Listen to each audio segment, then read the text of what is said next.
Hi, I'm Claude from Wilderness Skills. I'm going to talk a little bit about the pack I'm carrying. It's the Tasmanian Tiger Trooper pack.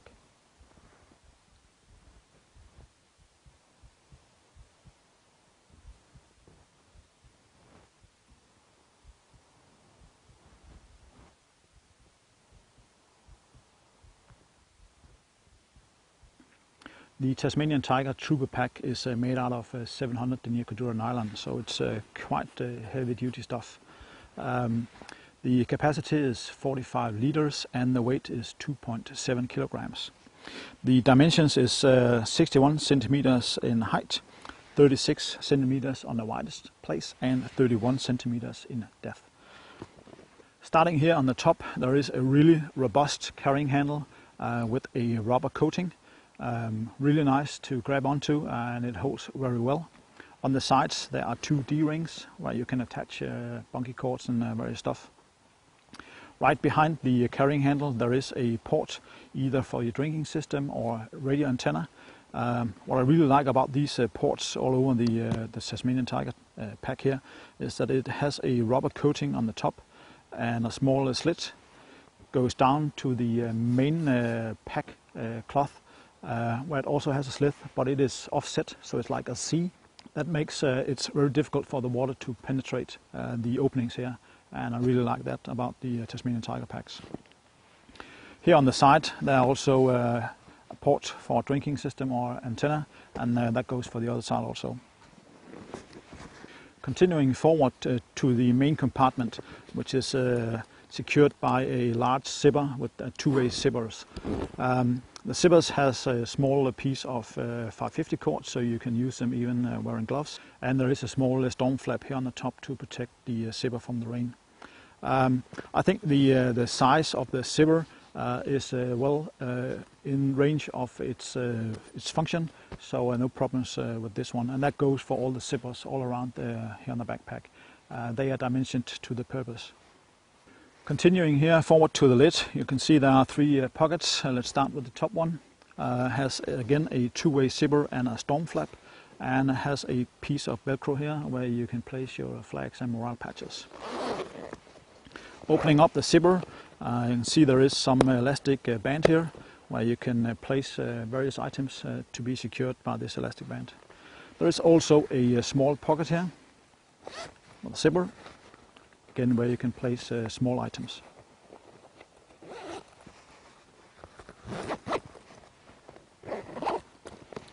The next pocket, again two-way zipper and a large storm flap. Inside this pocket there are three small additional pockets and a zippered pocket also.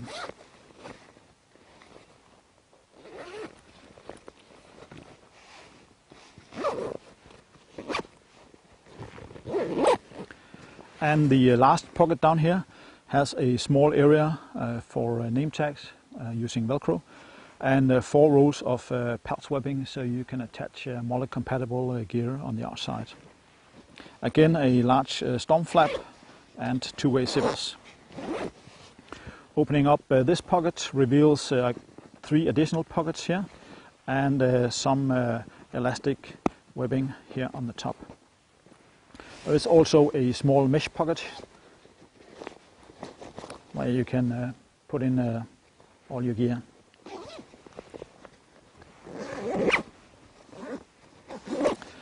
Here on the side of the pocket there are 2 pieces of webbing where you can attach bunky cords or whatever you want. Continuing down to the bottom, 2 rows of webbing with openings in, so you can attach gear straps, bunky cord, string. And here in the bottom there is again a zipper which holds a small room where the rain cover is, which can cover the whole backpack. It is attached by a small plastic carabiner to a string inside the pocket here. And I really like that because if you're out in rough weather, a lot of wind, and this blows off, there is no protection, but this is retained by this small cord here. And if this small ring cover brakes. You can just buy a new one and clip that on, and yeah, you're good to go again. Going to the side of the pack, both sides are identical. We're having two compression straps with not so much webbing on them.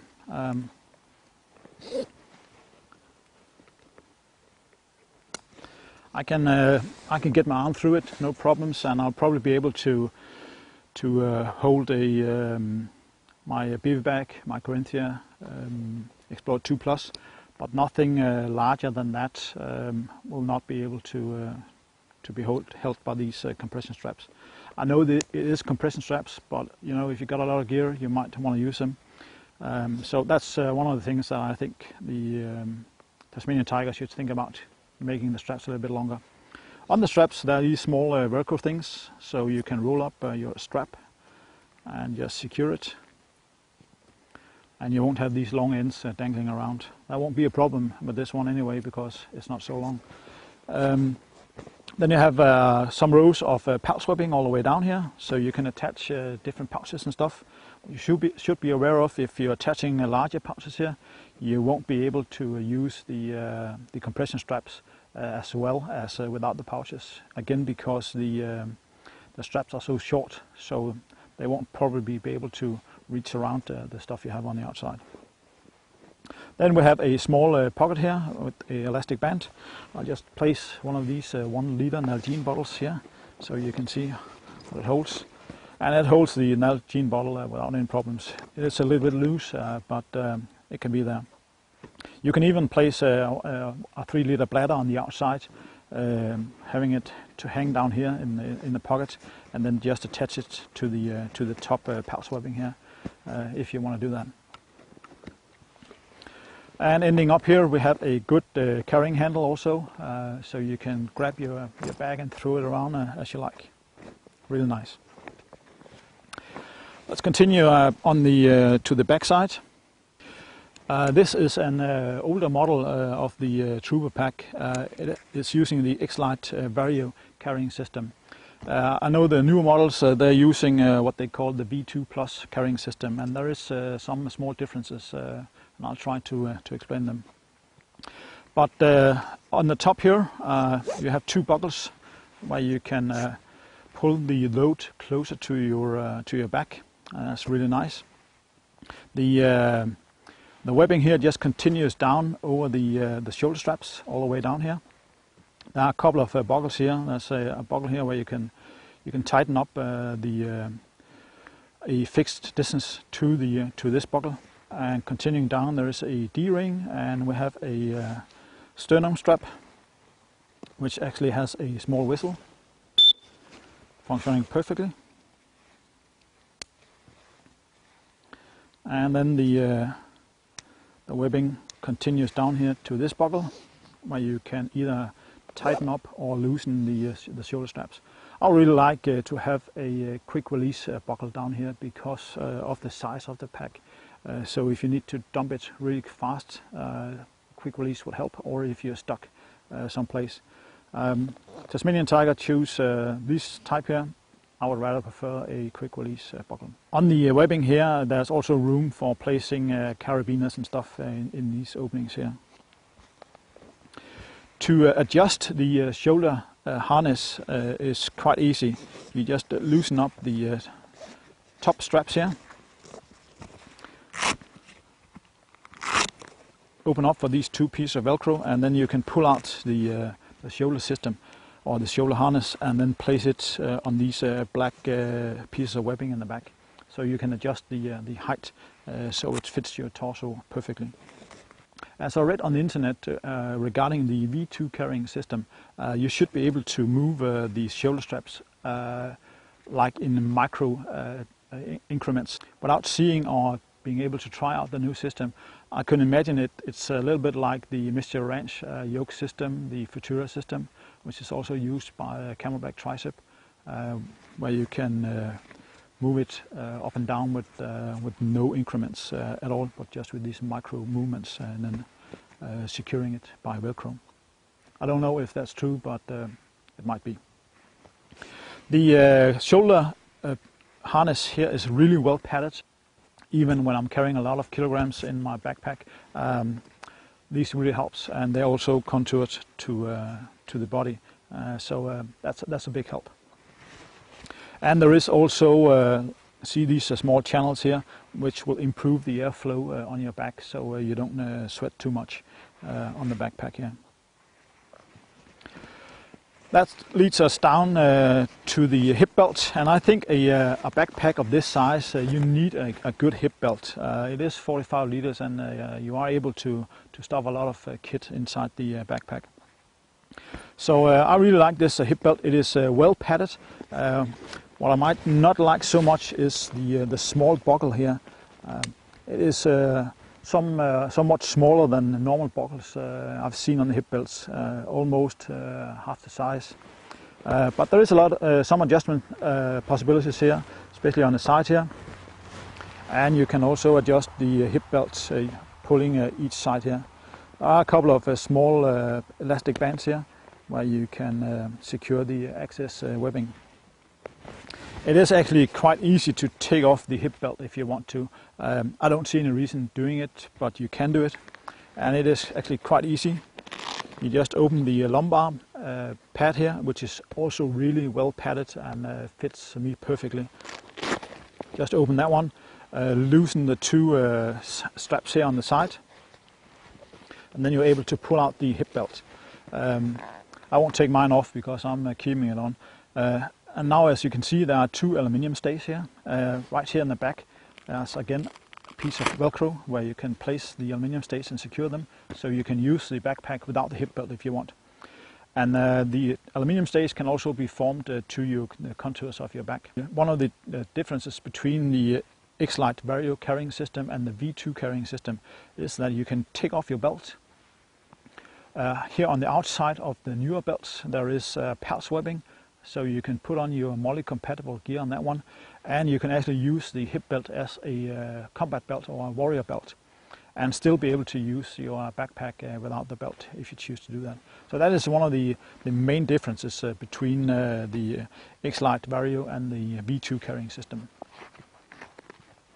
And what I really do like is also that the lumbar pad will stay on the backpack if you take off your hip belt. Let's look on the inside. I'll just undo the 4 compression straps here.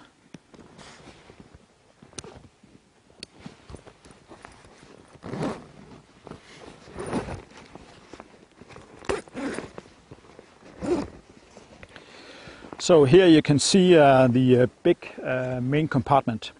There is not that much inside the main compartment. There is a small pocket down here which can hold like a 1 liter Nalgene bottle or something. Then there are 4 straps of webbing which can secure a radio or something heavier, secure that really close to your back. There's also a large pocket here which takes out about 3/4 of the space. In here you can put your bladder system and then use the 3 openings for your hose. Then here on the lid there are 2 pockets secured by a zipper. So a regular big room, and as you can see you can almost open the back fully like a clamshell type, so you have full access to all your equipment down here. My personal experiences with this backpack, I've been using this for some time now.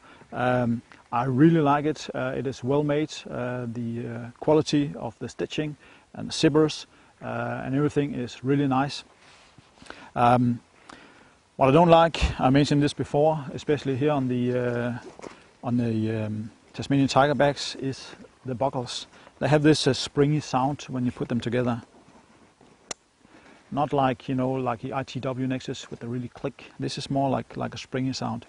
I have to say that none of the buckles have failed me ever, but time will tell if they can hold up to extreme heat and extreme cold. What I don't like so much about the pack is the zippers, especially the internal zippers here. Not so much the zippers, because again, as I said before, I think all the zippers are dimensioned to their function, but it's the small pulleys on the zippers, on the internal zippers, both here in the main compartment but also in the pockets. On all the rest of the zippers, Tasmanian Tiger have placed some 550 cord, but not on the really small zippers inside the bag. And that, I think, is one of the places that you really need these strings, because if you're a little bit cold or you have gloves on, these zippers are really hard to get a hold of. So I don't think it costs that much for the company to do that, especially now that they already put 550 cord on the large ones. And I know it doesn't take you long and it doesn't cost you much, but it is a quality backpack, and I think that the Tasmanian Tiger should just take that extra step to optimize and perfect the backpack here. Some of the other things that I can talk about is I really like all the pouch webbing, especially here on the sides and also on the front, so you are able to place extra bags and stuff on the outside.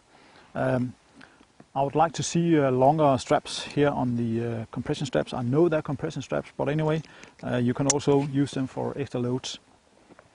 And I do like that you have the ability to make all the adjustments on the carrying system, both here on the carrying straps, but also here having the ability to pull the pack closer to your body, and down here on the hip belt to adjust it down here.